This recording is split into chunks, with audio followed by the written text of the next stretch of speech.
As a fair and potentially unnecessary warning, this video is using my old mic. This clip is using my new mic. So it'll sound a bit different from the point after this video. Hopefully better. Hope you don't mind too much. Hello there. It's been a while since I've come on here to just talk. Or not just talk, but talk directly to a camera or mic. I haven't done that in 4 years now. In a few days from when I'm recording this, it'll actually be exactly 5 years since the last time I've recorded a video with the intent to upload it to YouTube. Everything after that has just been stuff I uploaded when I wanted to because I felt like it was kind of funny, which honestly made me kind of enjoy making videos again. Uploading when I felt like it to see if other people would get a laugh out of it was calming. It was a lot less stressful than the daily grind that was uploading a Let's Play every week. Then there was my Smash phase, where I made a few videos of me beating up my friends and some people online with characters in Smash Ultimate that I liked. And some people at school as well, sorry about that. That was also fun and it did relatively well. It was cool actually making something that felt like I could be proud of it, rather than just playing a game, then uploading the video of me doing so, without much editing, minimal talking, or talking but not very good commentary. It was especially better when I did it with people that I was friends with, like PD830 if you remember him, or Aiden, PD and Aiden. The usual trifecta that was the three of us on YouTube all those years ago. It was especially gratifying to upload those Smash videos that I had put more effort into with recording the videos, then editing them, looking at what clips felt good to keep in and which ones should take out. It was a lot better of a feeling seeing how it did so much better than the regular slop that I was uploading before, which the attention was never my driving force. It was mainly just fun to do something on the side, just upload videos of me and my friends having fun or just myself playing a game. But after a while, I think I wanted more from it. And that more ended up being more fulfillment, personal fulfillment in the content that I was making. I wanted something to be proud of. I wanted to have art, so to speak. There just wasn't any pride in that work, in this quote-unquote work, uploading Let's Plays, which, no offense to people who do Let's Plays or like Let's Play content, it's just for me that content wasn't working. It didn't seem right. It wasn't fulfilling. It was easy to do in bulk and required little effort than just a few hours in silence or with Aiden and Peter while playing something.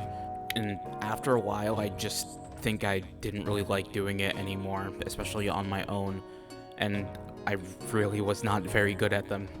Live commentary just wasn't my thing, and it showed after doing it for 2 years.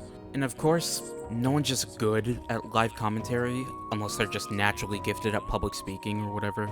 I mean, you can look at the Let's Play Giants, Jacksepticeye, Markiplier, whatever. They didn't like hit their niche, or they didn't get their groove right away either. They were at it for a long time, just grinding that sort of content at a time when it was popular, so you had like an external motivator aside from just your desire to upload content like that. So to be able to have both of those was just like a perfect time and place sort of thing. They had the benefit of being one of the earlier Let's Play creators, so more people actively enjoyed that content. It wasn't too saturated or competitive a market back then either. But the biggest drive is just that content was really popular at the time. People really liked watching people play games. I was one of them, to be fair, but that's beside the point. Overall, I just wasn't really feeling it, and I don't know if it was burnout from doing it almost every day for over a year, almost 2 years, and just getting bored of it, or if I didn't like how slow my channel was growing. I don't know. Again, it wasn't a motivator, but it was hard to not think of it, especially as a young kid. But either way, I can't really go back in time and ask how my 14-year-old brain was feeling. and I wasn't in tune with my thoughts and feelings enough to know for sure back then anyways, so even if I could hop in a time machine and go back, I'm not sure I'd have a good answer. But what I do know now is that looking back, I don't really feel a connection with those videos. I know I made them, of course, but I don't feel a personal connection of pride where I can look at that and be like, yeah, I'm proud to have made that. That's the mark I want to leave on my YouTube legacy, quote unquote. I love watching Let's Plays, even now, don't get me wrong, and like I said, if you're a creator and you make Let's Plays because that's what you enjoy, more power to you. I don't want to take that from you, because it's it's YouTube. We're all here to do what we want to do, right? We're all here to do what we enjoy. It's just that that wasn't something I enjoyed anymore. It really just wasn't for me, but if it's for you, then I'm happy for you. It's actually funny. I think it was maybe a year or two ago, a little while longer maybe. I actually tried coming back to YouTube through Let's Plays. The Kingdom Hearts Let's Play, I tried picking that back up from where I left off in Neverland, I believe. I recorded for maybe 5-10 minutes, and the commentary just wasn't there. I wasn't able to speak very well over what I was doing, and I was just getting really nervous, and I ended up getting frustrated and just stopping.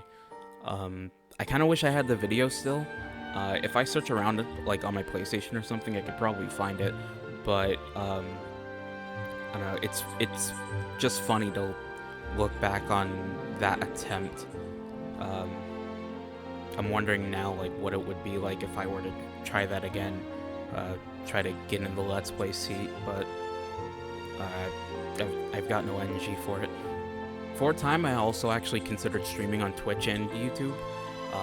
I like streaming more back in the day. It was more personal, and even though it technically wasn't more effort, it was about the same that I was doing, like, recording, because of the way that I would record. And because, like, I wasn't a big streamer that had to monitor a chat.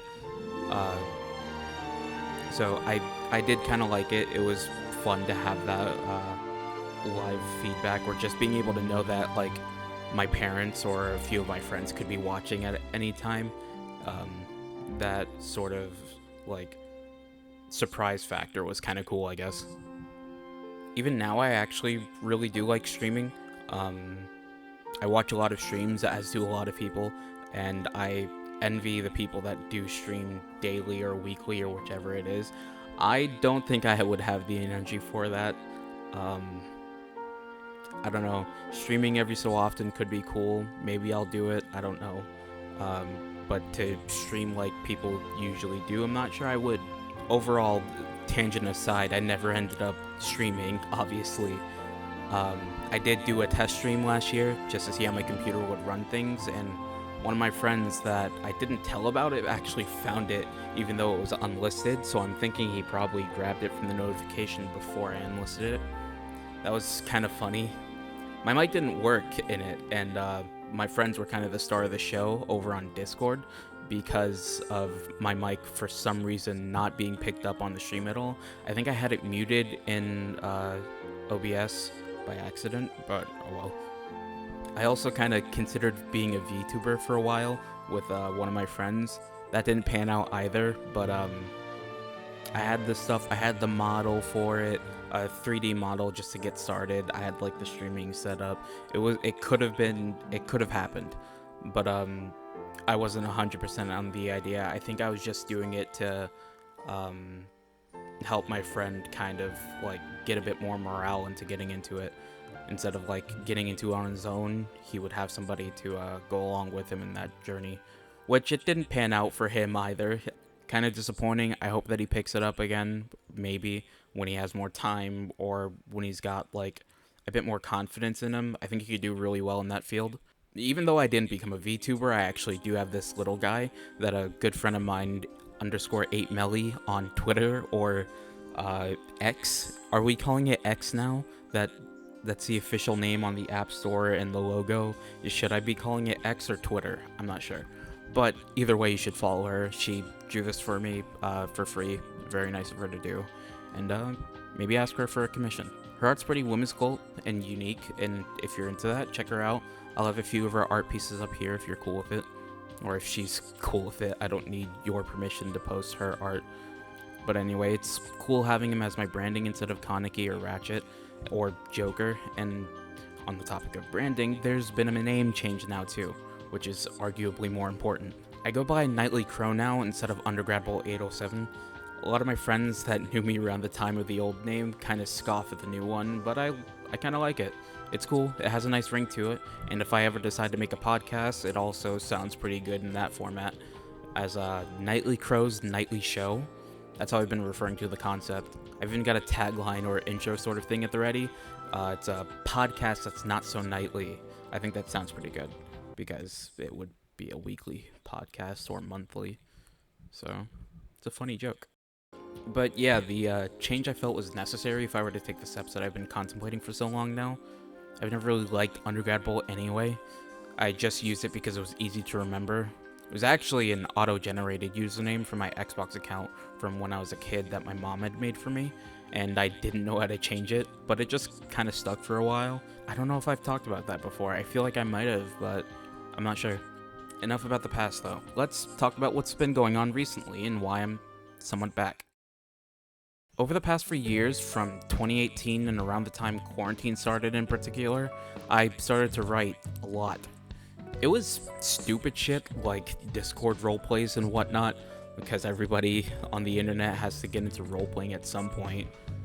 But the writing aspect of it was actually really fun to me, and I ended up pulling myself into it more as a general medium and not just for like cringy roleplays. But yeah, the admiration for writing actually grew more as I went into high school, which I've now graduated from, go me. But it was in a program that focused on hands-on large project-based learning, and a lot of that was research and writing, so I did a lot of it and ended up getting pretty good at it. Good enough that I got to be featured in the New York Times anyway. Red flags, I know. You can be jealous. But it was really awesome to have my work flourish like that and to be super passionate and proud of it. Then I started watching video essays on YouTube and I was like, oh, this is kind of cool. I could probably do that. And so that's where we're going from now on. Video essays. Hooray, another video essayist. No, but really, this sounded pretty enjoyable to me, and I've wanted to try it out for about a year now. Specifically, video essays on games, like retrospectives, and the like. I've written a few scripts, haven't finished any, but one, which is a script for a Zelda theory about Tears of the Kingdom. I might end up releasing that, not sure though. Amazing game, by the way. Currently, I'm working on a retrospective about Persona 3. The premise of it is how it got me to love JRPGs, and I'm pretty excited for it. I'm about halfway through with it. I've been running into trouble trying to balance out a story summary, and there's just a lot of ground to cover there. I feel like I could be going into too much detail, which is a flaw in my writing that can sometimes be good, sometimes not so much, where I will end up writing way more than necessary. And here's a project where I feel like I should kind of try to dial that back. Right now, I'm actually thinking of scrapping the story summary and just talking about key details that are more important to me. Try not to overcrowd the boat, so to speak. The other scripts I haven't finished yet could make for decent videos too. I have one about the recent Saints Row, which I haven't been able to finish because the game quite literally won't let me. I have footage of what's going on with it. I'll put it up on screen right now. But basically, I can't play the game because whenever I try to do missions, this little pop-up telling me that I'm leaving the mission area will come up, even though I'm in the mission area, so much so that like it'll be at the start of the mission, so I can't be anywhere other than the mission area, but no matter what, it just doesn't go away. And I'll like stop playing the game for a week or so, or a few months as of the most recent break, and then I come back and then it'll work fine for a few missions at least. Then the whole cycle starts again, and it's just kind of insane because they've added a bunch of new content, like a lot of DLC. They just released a free update, I think, in April, that added a new section of the map, but they still have this one glitch that's been there since release, and I just find that baffling. It's insane where we've gone in the industry. I have another script being written about character action games, which was basically just an excuse for me to talk about Genokids, which is the game that's primarily being shown on screen right now. It's an indie character action game that I'm pretty excited about. You didn't hear that, right? That was my phone going off.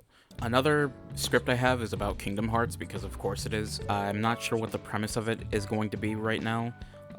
At first, it was like a script about me just passionately defending the series, but then King K released his video about Kingdom Hearts 3, passionately defending that game, so I feel like I'm gonna kind of divert from that. Great video, by the way, you should watch it. Any one of those scripts I might end up finishing, but I'm not entirely sure yet.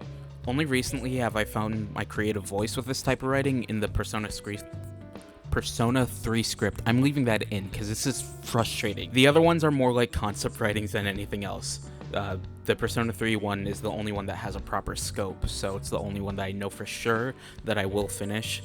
Aside from the Zelda theory, which again, I might still make a video on. The script is done, I just need to run through it, make sure that it's like, it sounds good, revise everything, make sure all my information makes sense, things like that. We'll see. It's a good old timeline placement video because Tears of the Kingdom wanted to complicate things again in a way that I didn't very much like. And yeah, I'm being petty about it and making an entire video on it. So hopefully look forward to that. We'll see if I end up doing it. But yeah, that's the type of stuff I'm looking forward to right now since I have more free time being out of school. And I guess voice acting as well. You can see 2 of my attempts at doing that with a few auditions I posted here. If I ever post any more of those, it'll probably be my second channel, Nightly Crow VA. But yeah, voice acting is a thing I'm fairly passionate about and want to try. Genokids is a game I'm looking forward to auditioning in. They're gonna have casting calls at some point that are, I believe, open to the public, and I want to try to give it a shot. In the meantime, I'm gonna be like doing some small time work. I have like a few comic dubs that I want to try out for, or hopefully I can get into it. It seems like fun just to do little small snippets like that. But to talk more about Genokids, it is a very fun game. It just got an update on Steam. It's only a demo right now, a Steam demo, but it just got updated. I might have new footage of that update. I don't know yet, but you should definitely play it if you like action games or you like games in general. I'll even link to it in the description. It's that good. I'm not sponsored, by the way. Nukefist, the company that or the development studio that have been making the game, have not paid me in any way to talk about it. I just really like this game. That's all. But I'll save the dedicated I'll save the fanboying for a dedicated video on the game, which might still be happening, because I want to give the game more attention. Even though the devs have been fully funded, and again, they haven't paid me, I just want them to have more attention on that game because they've been working on it for so long, and I think they deserve it. That's enough shelling for Genokids, though. I had a lot more in the script, but I'm gonna steer away from it because I don't want to bloat this too much, because that's pretty much all I've got to say about this. So look forward to the Persona 3 video, because I know I am. I'm not sure when I'll be releasing it or when it'll be complete, but hopefully soon. I'm hoping it can be done by the end of August. You can follow me on Twitter or X. I post stuff there sometimes, mainly just a media thread. It'll be used pretty much just for that, and maybe a few like comments on occasion. I don't know. It used to be a mostly personal Twitter, but it's been public for ever, and I've never been against growing it, so I may as well plug it. It's at NightlyCrow1, since just Nightly Crow was taken by an inactive account. And that's annoying, but I can't do anything about it. I have a TikTok too, not sure if I'll use it. That one's just Nightly Crow. I'll probably just be posting short videos that are meant to redirect people to a main video on here. I have a Twitch account as well. Probably won't stream, but in the case that I do, it exists. It'll also be linked. That's also Nightly Crow 1, not Nightly Crow. The inconsistencies across the inconsistencies. Why is that word so hard to say? The inconsistencies across platforms are kind of annoying, and what also is annoying is that word. I'm not gonna say it because I'm just gonna mess it up again. I did it fine though, but I might make a threads. Putting it out there, I may make a threads. I kind of like it, but at the same time, it's sort of dead. But when I first started writing this script, it actually was still fairly popular-esque, kind of popular, but now it's like kind of last week's news. One more reminder to follow my artist _8melly. She's great. Her art's great. It's simple. It's quick. She'll do you right. Ask her for a commission. Again, she deserves it. She's pretty cool. She's pretty cool. But yeah, that's about it. I hope you have a lovely day or night, and I'll hopefully see you soon.